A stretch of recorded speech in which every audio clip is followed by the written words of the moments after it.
Ever found yourself caught in the eye of life's storms, wondering how some folks sail through without a scratch? Take Kiyotaka Ayanokoji, for example. Cool, collected, and always a step ahead. Ever wonder what his secret is? It's not about being emotionless or detached. It's about mastering that inner game, keeping your cool when everything else is spiraling. Imagine facing life's curveballs with that kind of poise. How do they do it, you ask? Well, it's all about finding that inner anchor, that unshakable calm that doesn't just weather the storm but dances in the rain. Let's dive into how you can harness that same power and turn life's chaos into your playground. Now, think about the last time you were really ticked off or thrown off balance. We've all been there, right? But here's the kicker. What if you could glide through those moments with the grace of a swan on a serene lake? That's Ayanokoji's playground. It's not about bottling things up or pretending. No, it's about that slick move where you see the wave coming, and instead of crashing, you surf. He's got this knack for keeping his cool,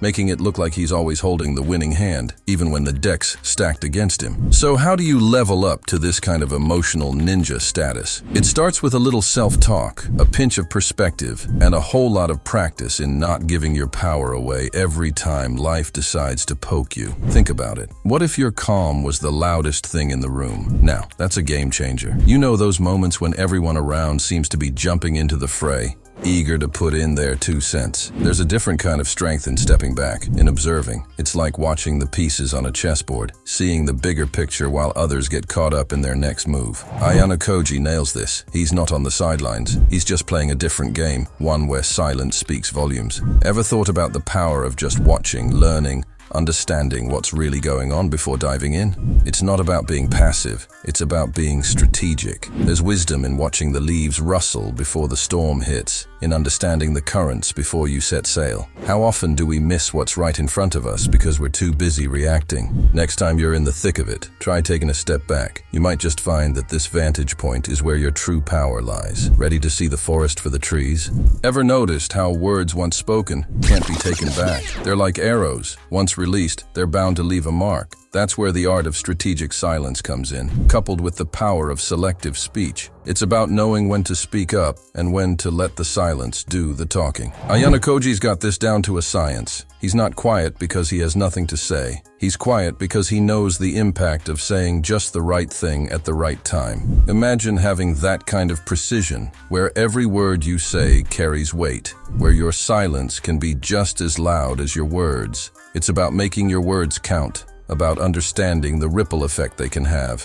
How many times have we said too much, wishing we could reel the words back in? Now, think about the power of holding them back until the moment is just right. That's not just communication, that's strategy. Ready to make your words truly matter? Ever felt like you're surrounded by people, yet completely alone? It's a common feeling, but here's the kicker. It's not about the quantity of your connections, but the quality. This is where Ayanokoji plays it smart. He doesn't fill his circle with just anyone. He chooses people who truly get him, who are there for more than just the good times. It's about building a fortress with the right people. Those who stand by you when the going gets tough, who see beyond the surface. Imagine having a circle so tight, so in tune with who you are, that you never have to question their loyalty. It's about finding those few who understand your silence just as well as your words, who stand as your unwavering pillars when the world seems shaky. How often do we keep company for the sake of not being alone, missing out on the depth of genuine connections? It's time to reassess our circles, to invest in relationships that are not just about shared interests, but shared values. Ready to build your tribe?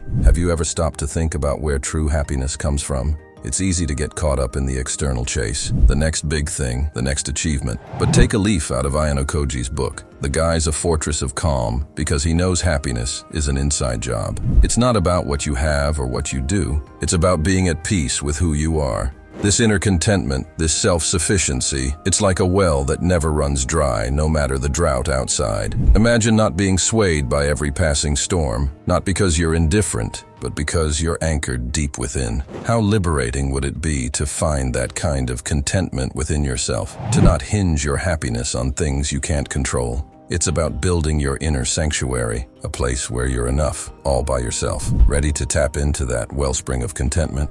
In the game of life, it's easy to get bogged down by the day-to-day. But have you ever considered the power of strategic planning, and a long-term vision. Ayanokoji is a master at this. He's always several steps ahead, not because he's psychic, but because he's planned for every contingency. It's about seeing beyond the immediate, about understanding that every choice we make today shapes our tomorrow. Imagine navigating life with that kind of foresight, where you're not just reacting to what's in front of you, but actively shaping your future. How empowering would it be to lay the groundwork now for the life you want to lead? Itty decisions, ensuring that each step you take is a step towards where you ultimately want to be. Ready to chart your course? So, there you have it, the blueprint to becoming unbothered, inspired by none other than Ayanokoji himself. It's about emotional control, strategic silence, surrounding yourself with the right people, finding inner contentment, not about having a crystal ball. It's about having a compass, a direction that guides